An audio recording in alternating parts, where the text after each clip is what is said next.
भगवान कोई ना कोई बहाना लेके द्वारका से दिल्ली इंद्रप्रस्थ नगरी पांडवों से मिलने आते रहते थे, क्योंकि भगवान का अर्जुन से विशेष स्नेह था। एक दिन बोले, अर्जुन हम तुम्हारे लिए कोई ना कोई बहाना लेके आते रहते हैं, तुम हमारे घर कभी नहीं आते भाई। तो अर्जुन ने तुरंत बड़े भैया से आज्ञा ली और भगवान के साथ द्वारका चले गए। पर गए द्वारका तो ऐसे गए कि 7 महीने तक घर वापस नहीं आए। अब पांडवों को परेशानी हुई। युधिष्ठिर जी भीमसेन से बोले, भीम गता सप्ताधुना मासा भीमसेन तबानुज नायाति कश्यपाहे तो नाहं वेदे मनसा अधुना सप्तमासा गता। आज हमारे भाई को द्वारका गए 7 महीने बीत गए, ना आयाति, अभी तक नहीं आया।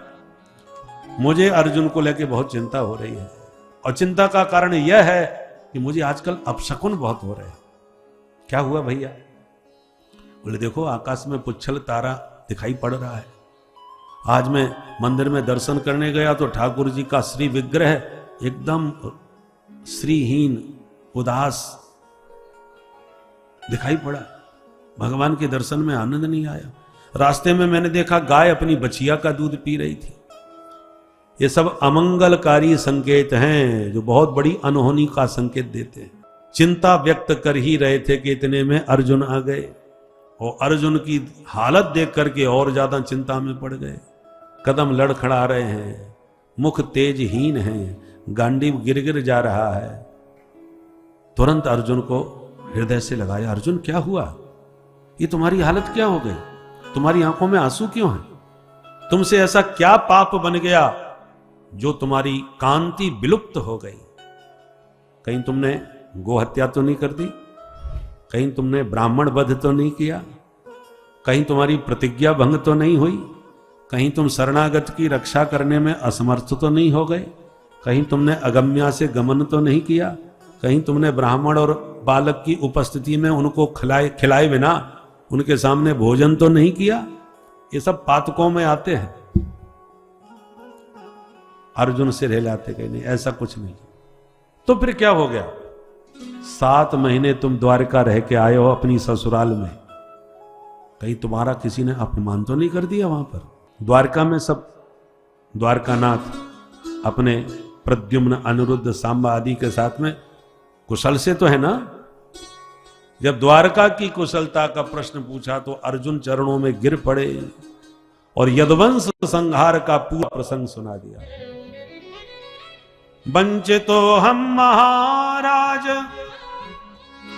हरिणा बंधुरूपिणा येन में पहतम तेजो देव विस्मापनम। भैया हम अनाथ हो गए, हमारे जीवन धन प्राण धन सर्वस्व द्वारकाधीश अपनी लीला संवरण करके स्वधाम चले गए।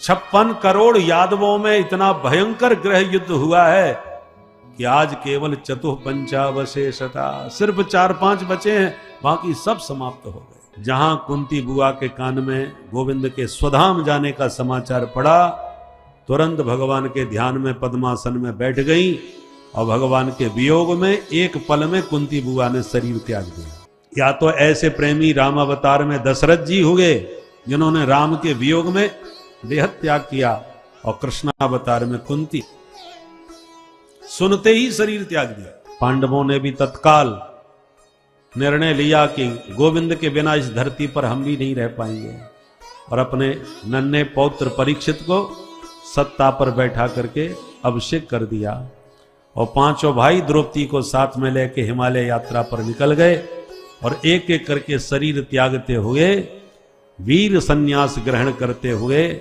स्वर्गारोहण को प्राप्त हुए, स्वर्ग से धार गए। छोटी सी अवस्था में परीक्षित ने सत्ता का भार स्वीकार किया। एक दिन विचार किया, हमारे राज्य में क्या चल रहा है, एक बार चल के देखा जाए।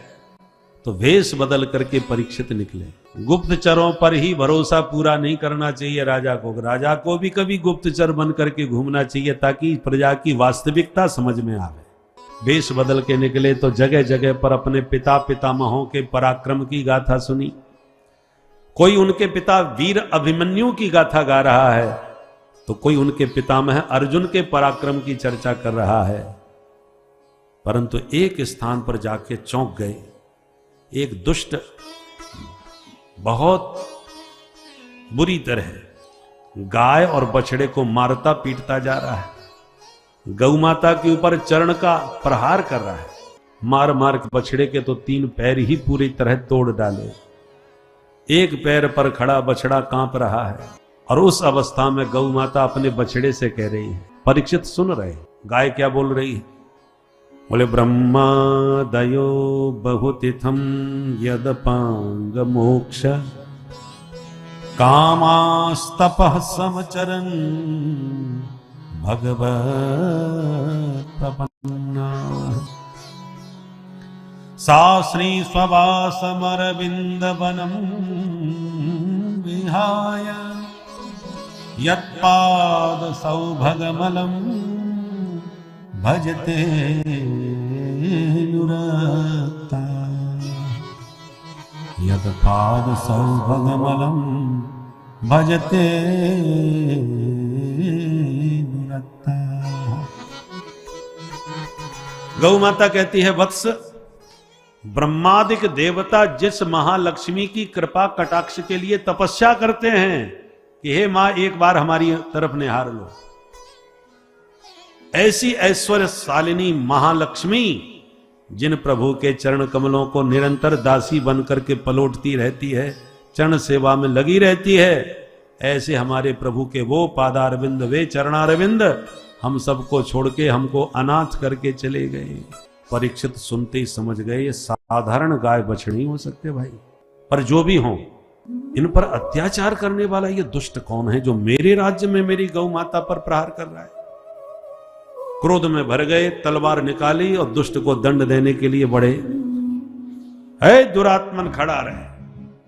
जिन गायों की रक्षा के लिए माधव स्वयं स्वपद रमण किए, नंगे पैर गायों के पीछे गोपाल बन के विचरण किए, उनके स्वधाम जाने की देर नहीं हुई और उनकी प्यारी गौ माता पर अत्याचार करने वाला पापी तू कौन है? मारोदी रम भद्रम ते खलानाम मई शास्त्री। हे गौ माता आप रोना मत, इन दुष्ट दुरात्माओं को दंड देने के लिए परीक्षित अभी जिंदा है। और जो मारने को तलवार उठाई कि दीनवत् शरणंगतः, वह तुरंत चरणों में गिर के रोने लगा, त्राहि माम, महाराज आपकी शरण में हूं, मेरी रक्षा करो। अब क्षत्रिय का धर्म है जो शरण में आ जाए उसे वो मारते नहीं, इसलिए महाराज परीक्षित ने उसे छोड़ दिया। किंतु गौ माता को प्रणाम करके बोले, माते आप कौन हैं? आपकी बातों से तो मैं समझ गया आप साधारण गाय नहीं है, परंतु कौन है ये नहीं समझ पा रहा। पर गौ माता कुछ नहीं बोली। तो बछड़े से पूछा, भगवान आप ही बताओ, आपके तो 3 पैर टूट गए, किसने तोड़े? तब बछड़ा बोल पड़ा, महाराज हम अपनी दुर्दशा का दोष कैसे दें? धर्मशास्त्र कहते हैं कोई किसी को सुख दुख नहीं देता, सब कर्मों का दंड भोगते हैं। और वे ही शास्त्र ये भी कहते हैं कि उस ईश्वर की इच्छा के बिना पत्ता भी नहीं हिलता। अब आप ही बताएं महाराज, मैं अपने इस कष्ट का कारण कैसे बताऊं? महाराज परीक्षित बोले, आपकी भाषा ने आपका परिचय दे दिया। आपके मुख से एक शब्द भी किसी की निंदा का नहीं निकला। इससे सिद्ध हो गया आप साक्षात धर्म हैं, क्योंकि यत् अधर्म कृतस्थानम सूचकस्यापि तद भवेत्। जो अधर्म करता है उसको तो पाप का दंड मिलता है, और उसके पाप की चर्चा जो प्यार से करता है, भाव से करता है, वो भी पाप का हिस्सेदार बन जाता है। इसलिए भूल के भी कभी किसी के पाप की चर्चा अपनी वाणी से नहीं करना चाहिए और ना ही सुनना चाहिए। जो करता है सुनता है, उन दोनों में उस पापी का पाप बट जाता है। इसलिए जब भी कोई पाप आपके शरीर से हो जाए तो उसको सुना करके सब में बांट दो और अपने पुण्यों को छुपा के रखो। शुभ काम शुभ कर्म छुपाना चाहिए, अशुभ कर्म बता देना चाहिए, ताकि बट जाते हैं। और हम लोग उल्टा करते हैं, पापों को छुपा के रखते हैं और पुण्यों का ढिंडोरा पीटते हैं। हमने इतने लाख उस मंदिर में लगाए, हमने इतने की यात्रा करवाई, हमने ये किया, कह सुन करके कोई एक माने कुछ रुपए भी कहीं मंदिर में लगाएंगे तो पत्थर लगवा देंगे, इतना हमने दिया था। तो यश तो मिलेगा कि आपने इतना दान पुण्य किया, तो जगत में ताली बज जाती है, प्रशंसा हो जाती है और आपका पुण्य यहीं पर बट जाता है। और पाप आप छुपा करके उसको इकट्ठा करते हो और दूसरे के पुण्य की चर्चा में आपको कोई रुचि नहीं। कोई कहे अरे उन्होंने बड़ा जोरदार कार्यक्रम कराया और बड़ा जोरदार व्यवस्था की थी और बड़ा ऐसा किया था, भाई ऐसा कार्यक्रम हमने नहीं देखा, तो आप तुरंत उसको बात को काटने की कोशिश करें। अरे छोड़ो भैया, दुनिया में एक से करने आयोजक पड़े, कोई बड़ी बात थोड़ी है। तो कोई अच्छा काम करे उसमें हमारी कोई ज्यादा रुचि नहीं होती उसकी बात की प्रशंसा सुनने में, कि वो इतना बड़ा दानी है, कि उसने इतना मंदिर बनवाया, कि उसने कुआ बावड़ी खुदवाई, आदि आदि सुन करके हम बात को टाल देते हैं। और कोई अशुभ अमंगल चर्चा हो, अरे सुना है उनका नाम, कितना नाम है उनका, पता चोरी करते में पकड़े गए, चोरी कर रहे इतने का घोटाला कर दिया था उन्होंने। अच्छा, फिर देखो आपके कान कैसे खड़े होंगे और कितना आनंद आएगा आपको सुनने में। अरे हम पहले ही कहते थे 2 नंबर का काम होगा उसके पास, ईमानदारी से कोई इतना फल फूल नहीं सकता। और सुनाओ, और फिर क्या हुआ, पकड़ा गया, कितने दिन की सजा हुई, जैसे आपको न जाने कौन सा बड़ा खजाना मिल गया। तो दूसरों की पाप चर्चा में हम लोगों को बड़ा आनंद आता है सुनने में, पर पुण्य चर्चा में रुचि नहीं होती। परिणाम क्या आता है, दूसरों की निंदा पाप सुन सुन के सारा अपने ऊपर हम इकट्ठा करते रहते हैं। इसलिए कभी किसी की अमंगल चर्चा नहीं करनी चाहिए, न सुननी चाहिए, जितना हो सके उसको नकारो। क्योंकि जड़ चेतन गुण दोषमय विश्व कीन करतार, संत हंस गुण गहे पय परे हरे बार विकार। हर व्यक्ति में गुण और दोष दोनों हैं। दोष दृष्टि से देखोगे फिर दोष ही दोष नजर आने लगेंगे, गुण की दृष्टि से देखोगे तो विशेषताएं नजर आने लगेंगी। सब में हैं, किसी के दोष छुपे हुए हैं, किसी के उजागर हैं, पर दोष सबके भीतर होते हैं।